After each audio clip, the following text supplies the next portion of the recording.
Sabi sa IG post ni Marcelo Santos III sa @ako po si Marcelo, kapag maraming nakakaalam, maraming makikialam.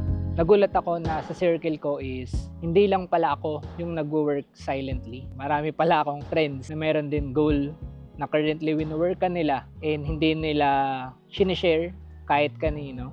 Ako kasi believer ako nung kailangan mo siyang i-share sa universe para ma-attract mo siya. Sabi sa law of attraction, ganun daw yung gawin, di ba? Lagi akong nire-remind ng wife ko before na hindi natin kailangan laging i-share yung goals natin, yung struggles natin or yung efforts natin. As I grew older, na-realize ko na pag-share is meron din siyang downside. Minsan kasi kapag nag-share ka sa ibang tao, instead na positive energy yung ibigay nila, is negative yung nararamdaman mo. Akala nila is nakakatulong sila by giving insight sa experiences nila. Pero ang totoo is na-held back ka nung binibigay nilang advice. Importante din talaga na you stand your ground, especially kapag tumatanda ka na or nandun ka na sa point ng life mo na hindi ka na pwede mag-depend sa family mo and kailangan mo na mag-build ng sarili mong family. Kasi kahit anong advice nila especially kung gusto mo ma-change yung lifestyle nyo or kung ano yung current na buhay mo